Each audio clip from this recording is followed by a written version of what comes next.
Rumitnya konflik Laut China Selatan seret bejibun negara. Di era pasca Perang Dingin, pembentukan kelompok regional seperti ASEAN dan Uni Eropa menjanjikan promosi kekuatan ekonomi regional serta mekanisme dan struktur alternatif.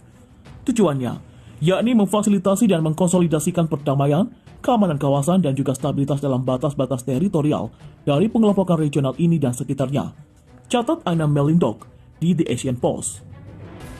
Blok regional seperti ASEAN didirikan dalam upaya untuk memfasilitasi dan mempromosikan perdamaian, keamanan, dan stabilitas kolektif regional lewat norma dan praktik ideal kerjasama yang berbakda dan damai di antara negara-negara anggotanya.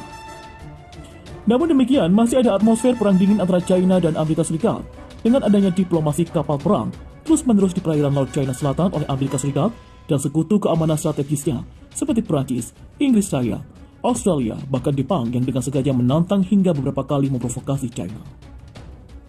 Hal ini menurut Malindok Ui agak menimbulkan pertanyaan apakah ASEAN memang merupakan arsitektur keamanan regional yang kredibel dan mampu mempromosikan perdamaian, keamanan, dan stabilitas kawasan yang dapat menahan perebutan kekuasaan yang sedang berlangsung antara dua negara adidaya di Laut China Selatan.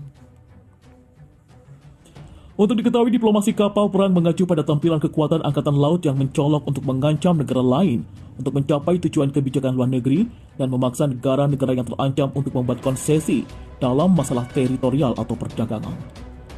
Perlu diingat, baru-baru ini kapal selam serang nuklir Prancis Emeraude dan kapal pendukung angkatan laut Seine melakukan patroli lewat Laut China Selatan sebagai bagian dari upaya Prancis untuk menantang klaim luas China atas perairan yang disengketakan di Laut China Selatan.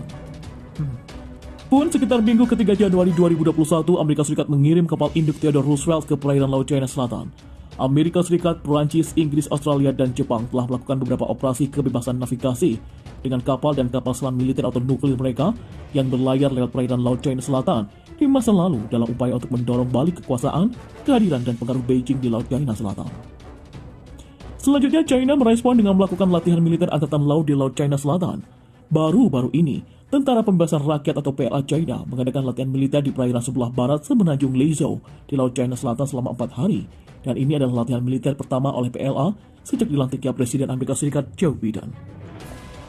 Demikian pula, China telah lama memprotes kehadiran kapal perang asing di Laut China Selatan dan berulang kali menyatakan China serius dan memperkuat tekadnya untuk melindungi yurisdiksi teritorial dan kedaulatannya jika ditantang oleh pasukan eksternal.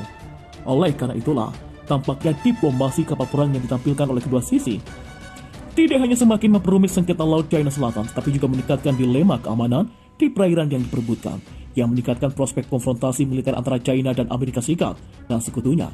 Jika ini terjadi, maka ASEAN dan negara anggotanya bisa menjadi korban utama. Sebagai syarat, kita tidak boleh mengabaikan kemungkinan dua negara adidaya bisa jatuh ke dalam apa yang disebut dengan perangkap Thucydides, di mana tarik-menarik antara kekuatan yang menurun dan kekuatan yang meningkat dapat menyebabkan perang. Terlebih jika latihan militer di Laut China Selatan tidak dikelola dengan baik oleh kedua belah pihak.